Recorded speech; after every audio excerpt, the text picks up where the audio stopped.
happened? This game. Why is it so dead? What happened? Why is this game dead? Why is no one playing this? Like, oh my god, why is no one playing this game? Why is it so dead? What happened? Why is this game dead?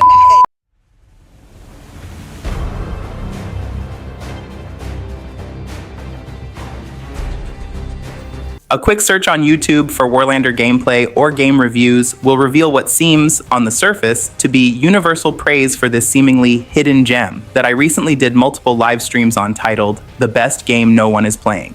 This title felt appropriate, if overused, given that I randomly downloaded this on Steam one day after my main game, Ashes of Creation, went down for maintenance. And after jumping in getting my feet wet, I decided to convince my guildies to download it and try it out, as I shared with them how shocked I was to have never heard of this game previously. It was so much fun, chaotic, and free. What is the issue? Why is no one playing this? I asked my guildies. Must be mismanagement or marketing failed the push or something like that. We played together, the 4 to 5 of us, for a few days off and on. Then our main game came back and we kind of forgot about it. It happens. Eventually, a few weeks later, I would make my way into playing a bit more of Warlander here and there, enjoying each time I logged in, hastily accepting whatever goodies the game threw my way, ready to make warriors run off a cliff after setting their boots on fire, and to make clerics cry in a corner. Relatively comfortable with the gameplay mechanics, systems, progression, classes, and monetization, or really the lack, but this used to be different. That same question to my guildies was gnawing at the thing, my friends would say, that should be housed within my skull. So to satisfy my necessity to overthink, I ended up taking a deep dive into Warlander, the developers, the publishers, the community, past projects, and more. If you would like the abridged Blite's Notes version that can be found in the description box or on the screen, I decided I had to get to the bottom of this conundrum and seek assistance in finding the whereabouts of the dreaded Guardian of the Reforge, a foul beast that guards the answers to my questions. I glanced at my quest journal and it read, "The quest for a loaded question. Seek the mayor of Stroopwaffle's Cove." Does this abomination seek to befoul the reboot before it starts? It shan't succeed. Not on my watch. Not on my watch. Like every great start of a cliché JRPG adventure, our quest begins in the starter village, the Warlander YouTube section. So grab your boots. Even the ones with fur are okay. What? Even the ones with fur are okay. Stash some rations in your Fanny pack. And a canteen of ale, purple drink, or whatever the kids are whiffing in class these days. Accept my group invite and embark with me as a comrade in battle for Blite's first epic deep dive.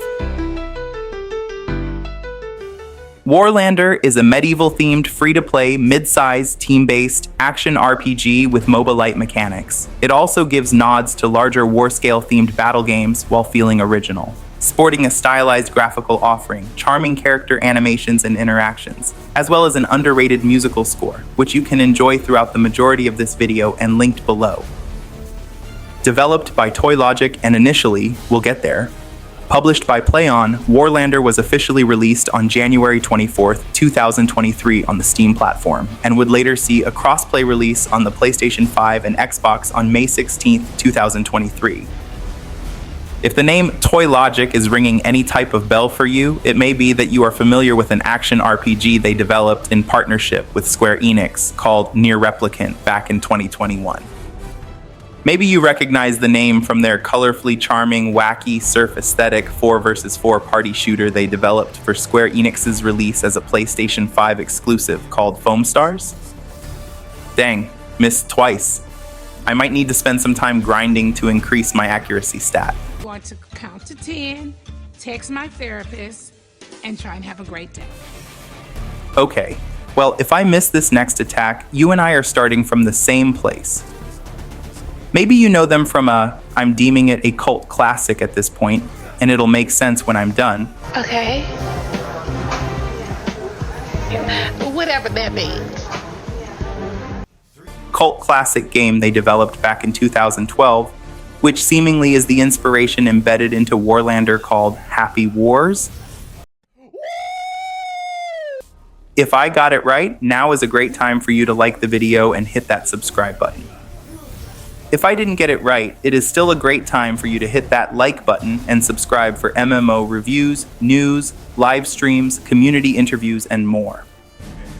Foreshadowing, I would not realize until the final day of research and organizing my thoughts that the final boss guarding the mystical treasure trove, which housed the answer to my question, actually had two heads. On one hand, Warlander has been praised for the graphical style, whimsical and dedicated aesthetic, gameplay, mechanics, and just how damn right fun it is. While no game is, generally speaking, perfect, it is quite possible that no matter how good this game turned out to be, no matter how impeccable the systems, gameplay, etc., Warlander would ultimately be defined by its dedicated player base, by what it was not, and it was not. Let us just say for now, the sequel to the Warlander prequel the fans were hoping for. Armed with my novice sword, peasant's shield, cups of coffee, and a tendency towards overthinking coupled with chronic procrastination, I equipped my finest level 1 YouTube game reviewer gear and headed over to speak with the village elders of Warlander YouTube. Surely they can update my quest journal, I pondered. Our quest has begun. The first elder we pestered was the mayor of a quaint little village named Stroopwaffle's Cove. The mayor, Stroopwaffle, is a charismatic man with a laugh that reverberates deep from his belly, directly to your ear canals, in that you can't help but smile. Oh, shit!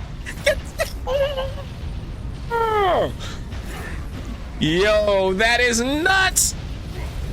That is insane, dog! Oh, shit, I'm so scared! What the fuck? That is nuts, bro. Why are more people not playing this shit? That was absolutely insane. His reaction to the Cataclysm events was hilarious, authentic, and appreciated. His call to action for more gamers to give Warlander a chance in yearning that it gets the attention, player base, and recognition as a fun, first and foremost game further lit the flame to continue my march towards the great beast guarding the truths. Mayor Stroopwaffle had almost nothing negative to say concerning the game, only that it lacks players, which has created a necessity of having bots take the place of human players to keep the match queues going, which in turn causes some people to quit the game, cause bots. And losing more players than new players coming in means that the bots are necessary, creating this vicious cycle or catch-22. We sent him a letter thanking him for his hospitality, knowledge, and sharing his reaction with us. As alas, our journey beckons us to continue forward. By mid-afternoon, after choking down our rations of nacho cheese feastables, oh, just look at that drip. I think it's dripping. I don't think Logan Paul would lie to me. He's my favorite. Which being outside won't even save you from that resulting flatulence, we chugged a Prime Energy, what you should know. Now, energy. Before you go ahead and chug one of these, What you really want to know is what's inside it to see the ingredients, because you want to know if the ingredients are good before you go ahead and download. later cause a battle against blood sugar as high as the cost of a used last-generation NVIDIA GPU, and treating ourselves to Kourtney Kardashian's flourless chocolate cake.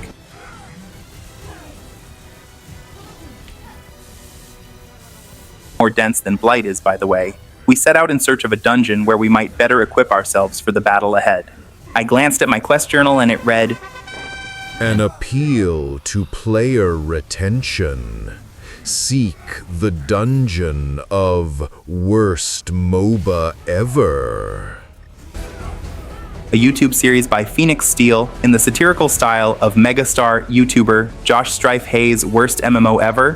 Phoenix shares his overall favorable critique and impressions of the game.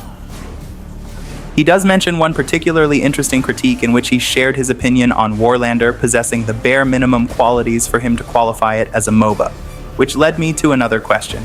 Well then, what exactly is a MOBA if Warlander isn't? And if Warlander isn't a MOBA, then what is it?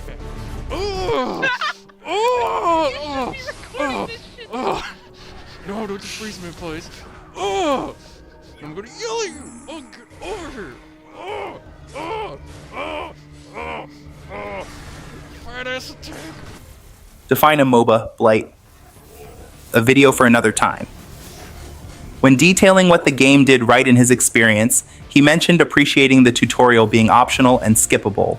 Despite being one of the smoothest, least jarring, streamlined, and informative tutorials he had ever played and taking up only 5 minutes, he actually encourages players to play the tutorial. Can you imagine? the blasphemy.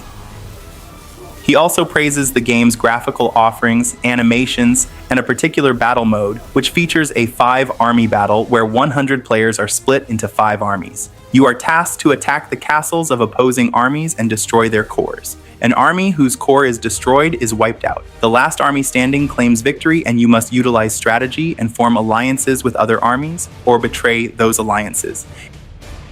He also loved playing a burning mage of death and setting the destructible environments and siege weaponry ablaze. When detailing the negative experiences, he shared getting smashed in the face with ads upon opening the game. I haven't even played yet, and they want me to buy something. Additionally, he notes getting hit with a smorgasbord of goodies that would make Golden Corral jealous, except he has no clue what any of it is for.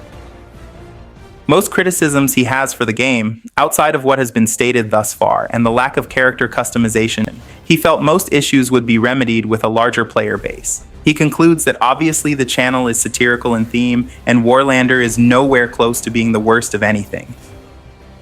Fair enough. While wrapping up our visit with Dungeon Master Phoenix Steel, our quest journal had been updated as he shared details about Toylogic collaborating with Square Enix on a game called Foamstars. He hinted that perhaps this lucrative opportunity had taken time and resources from Warlander and could help explain some of the challenges the game has faced. Because of this, his video led us to our third adventuring hub, Toylogic Land, better known as their website. Ah, Toylogic Land, it's giving. Toys with logic? Anyway, it is here that I would continue the quest and find more projects they had under their belt. None of these were particularly relevant to our current objective, as Phoenix had already given me a few tasty nuggets in which to set my sights next, that is, except for one title. There it was.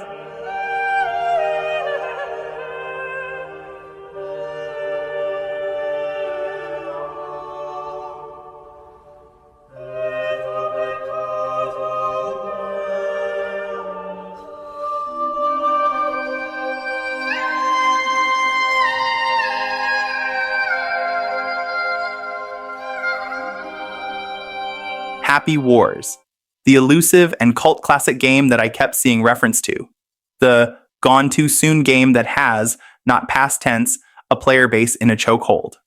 The game that many fans say is everything Warlander should have been, and some even suggest Toylogic intentionally pulled the game from all platforms except Xbox One to force PC users into Warlander on Steam, while the developers seemingly and allegedly tied this into the PS5 exclusive release of Foamstars. See where they are going? My research thus far can neither confirm or deny the accusations above, and I didn't know it at the time, but that player base and I were complete opposites. I literally could not escape Happy Wars the entire time I researched, edited, and drafted, no matter how much I tried to just focus on Warlander. You know the whole initial point of this video? And yet most of them couldn't even play Happy Wars. Oof. Why would you say that? Fix it. Why would you say that? Quick mention of the private server existing, but not the scope of this video. But if you care to look, it's out there. Let's continue. Okay, fine. I guess this is a, what do they call those things everyone hates doing, but you kind of have to sometimes to progress. Oh yeah, this is a side quest.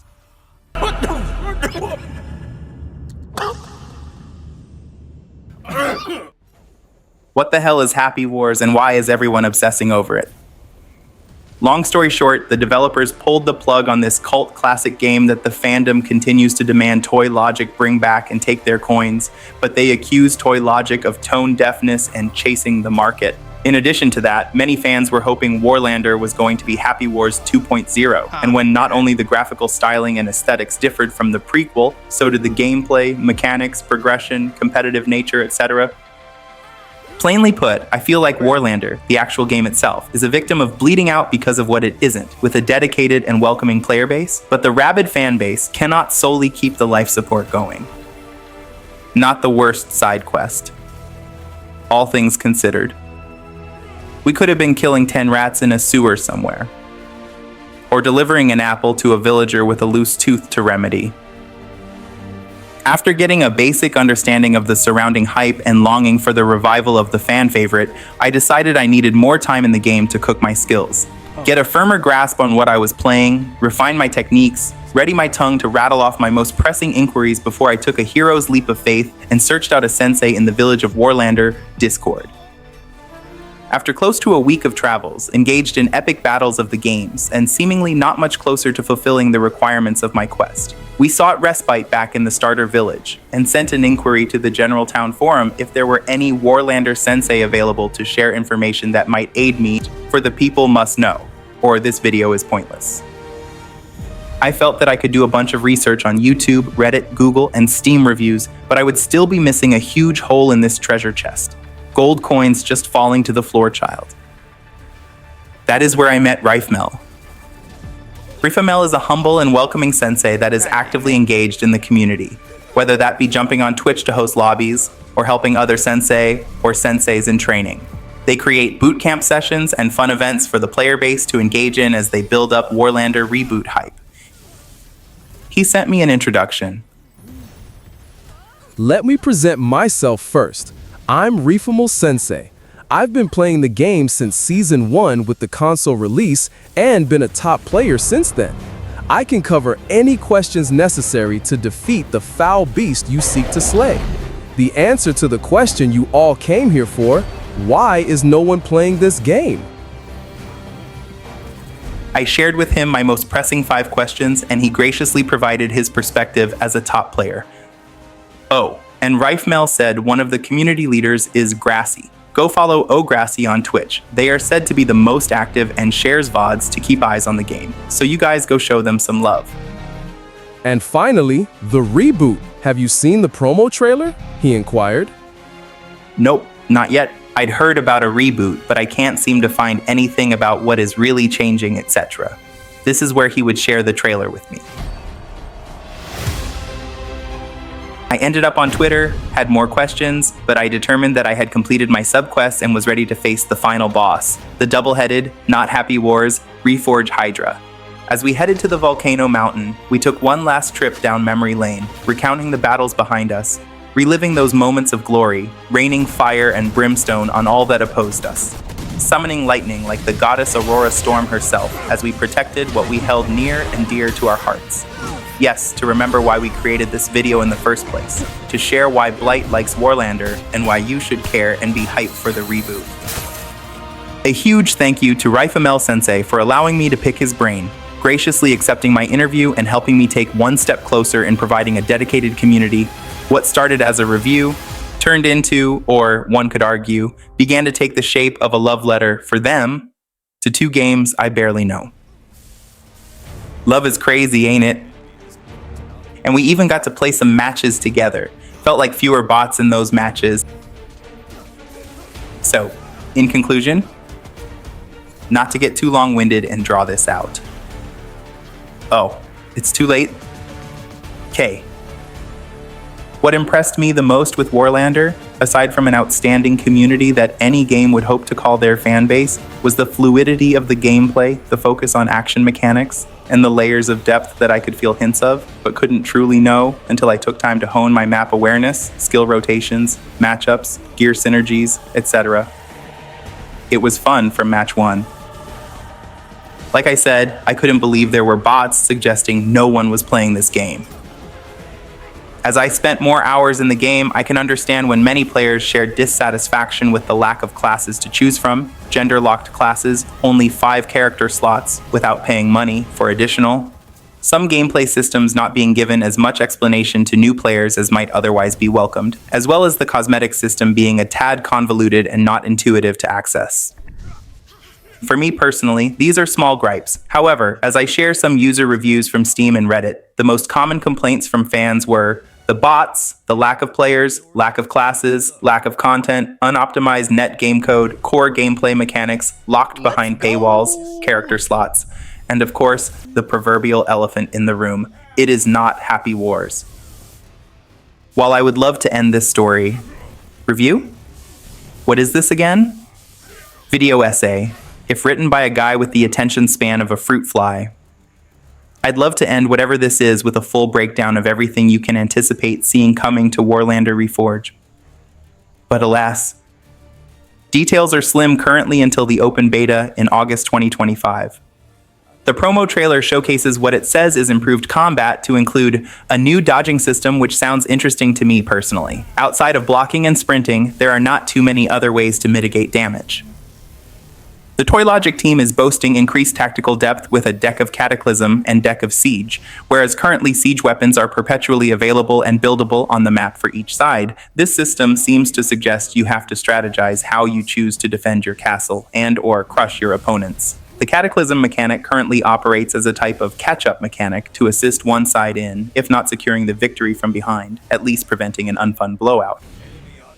It seems instead of the Cataclysm being random, teams will have a choice of their comeback mechanic utilization. Additionally, for all of you that hate gender-locked classes, they have announced that at least a female mage will be available. No current info that I could find surrounding new classes. They are adding a tournament system, not exactly sure what is entailed here, but more details are to come and I cannot read that language, sorry. I am hoping this also means they plan to tap into the esports, competitive, streaming, Twitch partner type communities opportunities, as the game is extremely entertaining and stream content friendly. Action-packed from the start, big plays, flash graphics, fun for all ages, easy to pick up with depth to master it. Yeah, it would be a missed shot not taken, in my opinion. You are rebranding and rebooting, do it big. While on that topic, I don't like Reforged. It is overused and overdone. Everything has been reforged these days, and most projects are not exactly shining representations of what the Warlander community should be hoping for from a reforged Warlander. Looking at you, Warcraft 3. Like pretty much every review that existed for this game before the one I just shared with you, I can honestly say that they are right. Warlander deserves better, and so does its community. I encourage you to jump into the game now. It's free. Especially if you have never played it before. That way, when you come hang out with me to play during the reboot, you have a baseline for comparison. If you haven't played in a while because the bots have scared you away, the players arrange events and matches together all the time, drop by again for old time's sake. They welcomed me, your new favorite nobody, with open arms, and for that, I am grateful. It is a great game, and I hope that Toylogic comes through with the goods. I know one thing though, if it flops, please give these folks back that damn Happy Wars. Thank you so much for watching. Credits at the end. It was not supposed to be this long.